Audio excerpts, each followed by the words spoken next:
युद्धपोत, हथियारों, fighter jet की बर्बादी की तस्वीर रूस यूक्रेन युद्ध के मैदान से रोजाना सामने आ रही है। इस युद्ध में अगर दुनिया ने कुछ अलग देखा तो वो है दूर बैठे किसी शख्स के हाथ में बर्बादी का रिमोट। जी हाँ, जिसका कहर यूक्रेन पर टूट रहा है। शाहिद 136 यानी कि वो ईरानी ड्रोन जिसने यूक्रेन के MiG-29 को नेस्तनाबूद कर दिया और इसी के साथ इतिहास में ऐसा करने का कारनामा खुद के नाम कर लिया। तो यूक्रेन के MiG-29 को मार गिराया है। रूस और यूक्रेन युद्ध से जुड़ी हुई ये बड़ी जानकारी सामने आ रही है कि किस तरीके से ईरान के ड्रोन को नेस्तनाबूद यहां पर किया गया है। हाँ, ये ईरान का ड्रोन शाहिद 136 जिसका लगातार दावा करता रहा है रशिया के उसने कीव पर इस्तेमाल किया है, लेकिन ईरान की ओर से साफ तौर पर इस तरह के किसी भी ड्रोन को रशिया को हैंड ओवर करने की मनाही कर दी गई थी।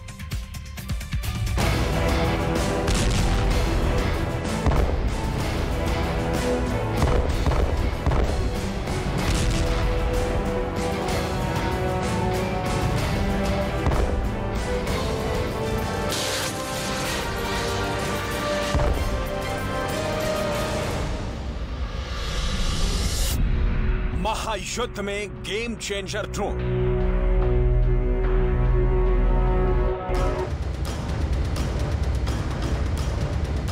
पुतिन देंगे ड्रोन डेथ।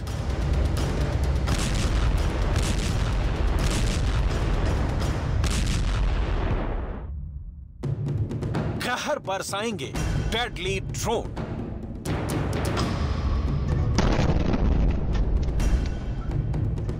हर पहर यूक्रेन की जमीन थर थर कांप रही है। खतरे को दिखाता सायरन पूरे यूक्रेन में गूंज रहा है और इसकी वजह है रूस का नया हथियार, जिसके बाद एक बार फिर ज़ेलेंस्की की सेना बैकफुट पर है।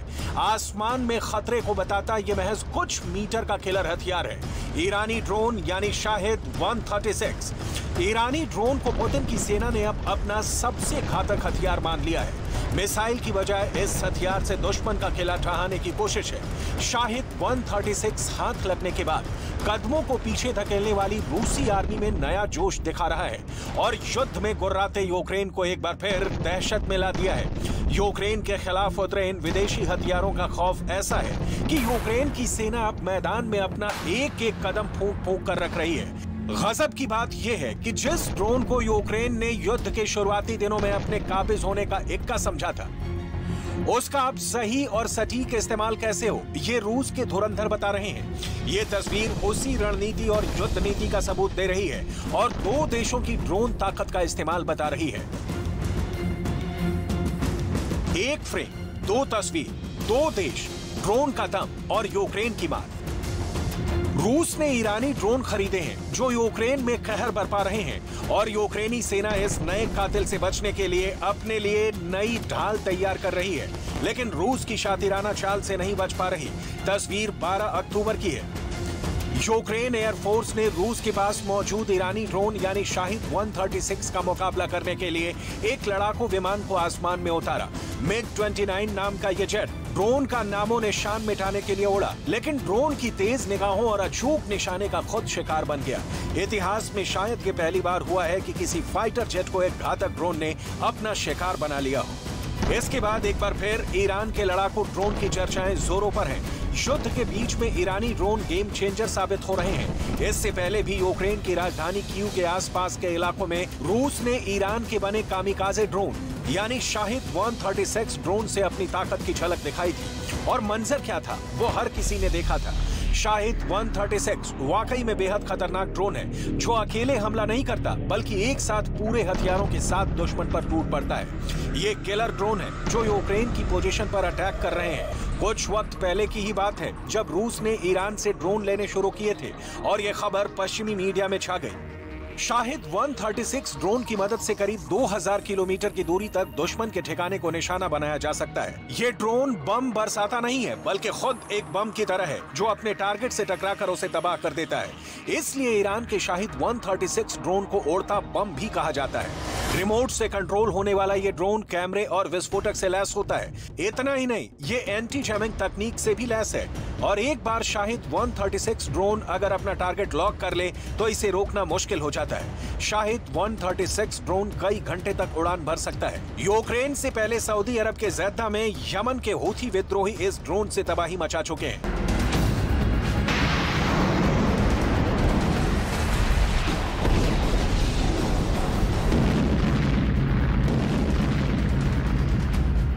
इस ड्रोन के भी 2 वर्जन होते हैं जो एक बार परवाज भरने के बाद तबाही की ऐसी निशानी दे जाते हैं जिसकी कल्पना नहीं की जा सकती।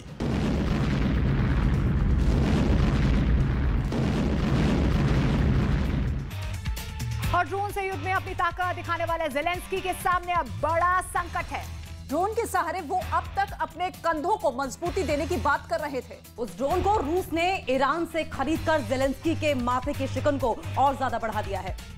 MiG-29 जैसे विशाल विमान को एक छोटे से ड्रोन ने जिस तरह से धूल चटाई है, जाहिर है वो यूक्रेन के इरादों को पस्त करेगा और रूस की सेना के इरादों को मजबूती देगा।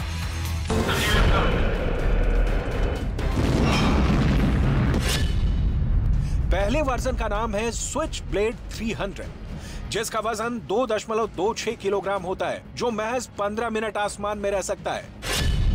कामिकाजे ड्रोन के दूसरे वर्जन का नाम है स्विचब्लेड 600, जो करीब 22 किलोग्राम वजन का होता है। तबाही के लिए इसके पास 40 मिनट का वक्त होता है। 185 किलोमीटर प्रति घंटे की रफ्तार से टारगेट पर प्रहार करता है और दुश्मन का इलाका मिटा देता है, जिसे आमतौर पर रोबोटिक स्मार्ट बम भी कहते हैं। यानी छोटा सा दिखने वाला ये घातक हथियार तबाही की वो तस्वीर दिखा सकता है जो इंसानी सोच से परे है। कामिकाजे ड्रोन मतलब ही है आत्मघाती ड्रोन। अपने नाम की तरह ये सिर्फ बम बरसाता नहीं है, बल्कि खुद ही एक उड़ता बम है। जब यूक्रेनी MiG-29 ने पहली बार ईरानी शाहिद 136 ड्रोन को धूल चटाई थी, तो इसका जश्न पूरे यूक्रेन में मनाया गया था। खुद राष्ट्रपति वोलोदिमीर ज़ेलेंस्की ने जश्न के इस भाषण में इसका जिक्र किया था। Так, у них є зброя, ракети, є шахеди, які вони застосують проти України. У них поки що є можливість тероризувати наші міста і усіх європейців, шантажуючи світ, але у них немає шансів.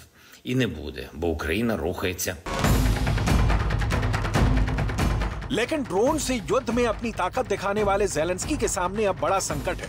वो ये कि जिस ईरानी ड्रोन के सहारे वो अब तक अपने कंधों को मजबूती देने की बात कर रहे थे, उस ड्रोन को रूस ने ईरान से खरीदकर ज़ेलेंस्की के माथे की शिकन बढ़ा दी है। यूक्रेन के आसमान में फिर एक बार डर के काले बादल मंडरा रहे हैं। ज़ेलेंस्की के जीत वाले इरादे और दावे को गलत साबित कर रहे हैं।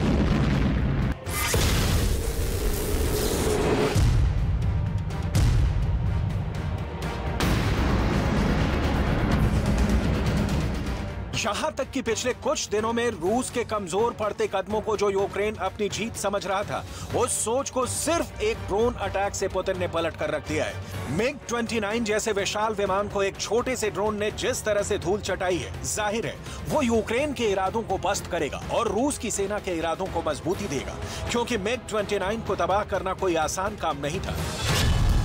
MiG-29 विमान 17.32 मीटर का ये विमान हजारों फीट की ऊंचाई पर आसमान में अपनी धमक दिखाता है। इस वक्त यूक्रेन के पास कितने MiG-29 हैं, ये जानकारी तो गोपनीय है, लेकिन एक MiG-29 की कीमत करीब 11 से 20 मिलियन अमेरिकी डॉलर हो सकती है, जो ईरानी ड्रोन की कीमत से कई गुना ज्यादा है।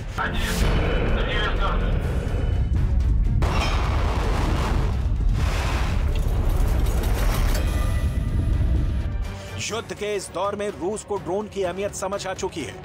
पुतिन जान गए हैं कि मिसाइलों की बजाय ड्रोन को युद्ध के मैदान में अपना सबसे मजबूत हथियार बनाया जाए, क्योंकि ड्रोन मिसाइलों की तरह ही हमला करता है, लेकिन मेंटेनेंस और लागत के मामले में मिसाइलों से काफी सस्ता है।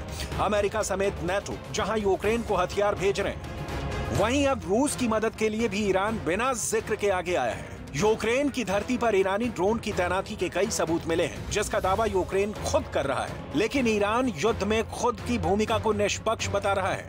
यहाँ तक कि वो रूस से डिलीवरी की बात पर भी इनकार कर रहा है। तो उधर रूस के साथ पर ईरान के इस कदम पर अमेरिका बौखलाया हुआ है और उस पर जवाबदेही तय कर रहा है।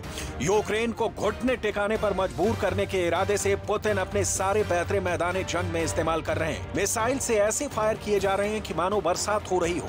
ड्रोन नाम के ये नए हथियार दुश्मन पर हावी हैं। रूस यूक्रेन को वहां जर्रा बराबर भी जमीन पर टिकने नहीं देना चाहता। यही वजह है कि 8 महीने से जारी जंग का अंत नहीं दिख रहा है।